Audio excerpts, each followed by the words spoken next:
What's up, guys? Peter from Panda. Rise and shine with the Panda Tejas Webstores motion sensor LED headlamp. You know I love headlamps, and this one is really cool. So I wanted to show it to you. 168 lumens, runs on 3 AA or AAA batteries.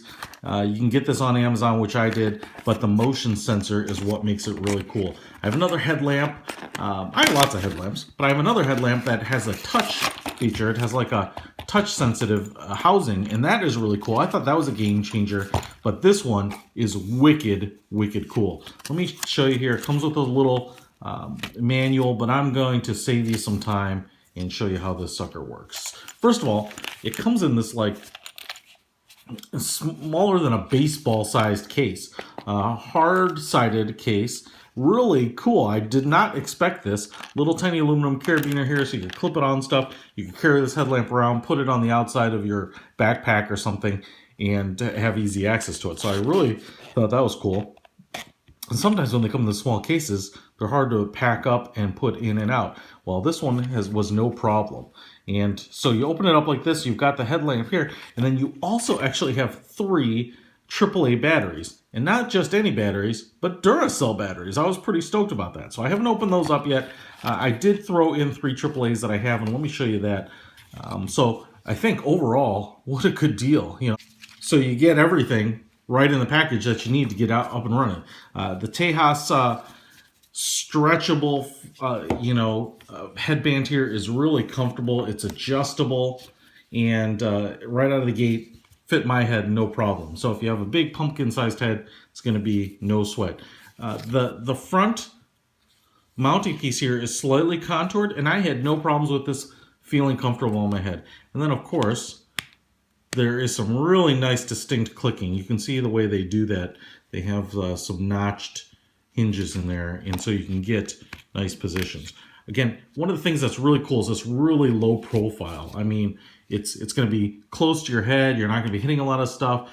At 100 and what did we say? 168 lumens. It's going to be bright, but it's not going to be overwhelmingly bright. This is going to be really useful for navigating around camp, reading maps, taking a hike. But you don't have to light up the world like some of these 500 or 1,000 lumen headlamps, which I do like, but they are generally overkill even on their smallest setting, and they can get a little heavy. But you can see here, nice plastic construction. Everything seems to be nice and tight, no big gaps, no weak and flimsy plastic anywhere as far as I could see. Hinges on the bottom, just picks up here with this little tab to open it up and rotate the light element forward. And this is where you put in your AAA batteries, 3 of them. I used Amazon Basics in there.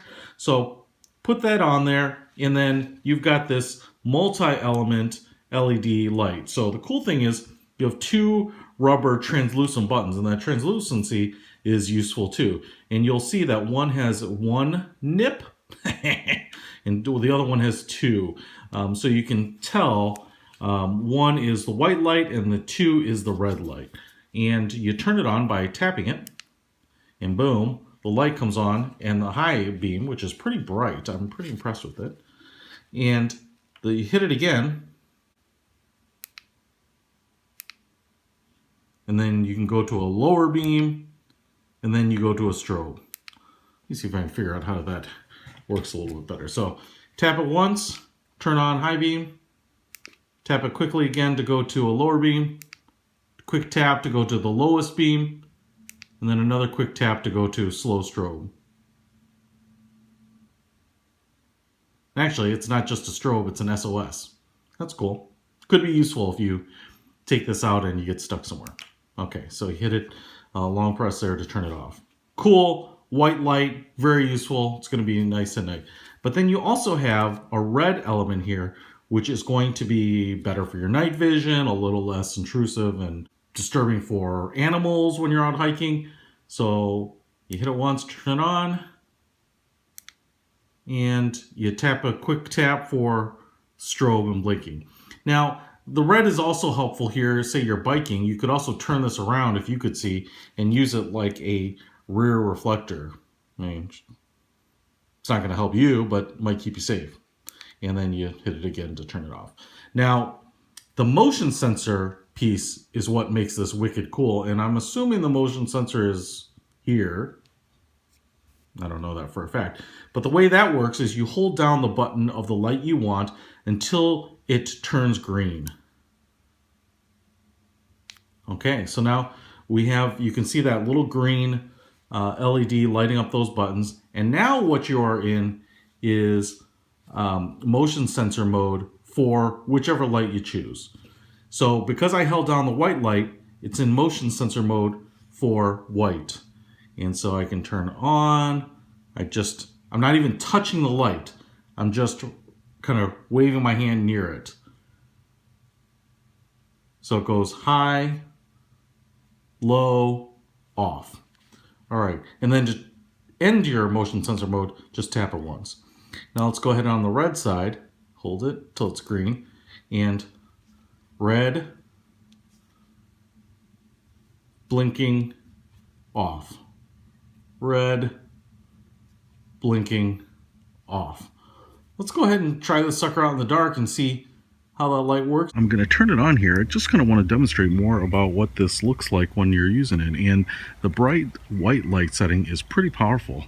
I can see the stuff way out there lit up 50, 100 feet, no problem. Maybe a little hard to see on the camera here. And then if I scroll down to the next power out level, no problems there. There's the low light level. And again,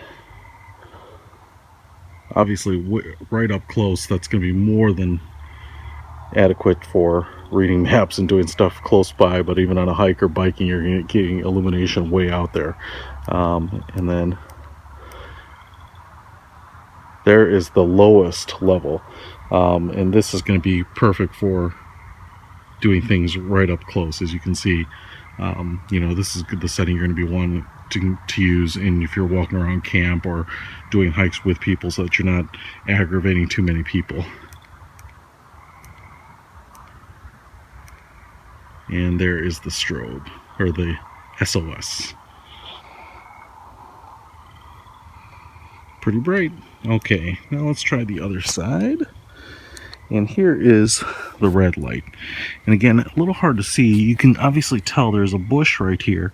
And I guess that's the whole point, is that this camera isn't necessarily picking up a lot of detail on the red, but I can see things and it's illuminated perfectly. So definitely really usable. It doesn't seem to strain the eyes as much, but this is going to kind of be for up close and personal use only. And then if we go through one more mode on the red, there we have the strobe. So really for safety. I don't know that you'd use this for anything you're trying to manipulate, but if you turn it around and wear it on the back of your head or on your pack or something, I think it's going to keep you safe. So anyway, this headlamp with the motion sensor is just really a fantastic, super deal for all of the components that you get in the package. Peter von Panda, out.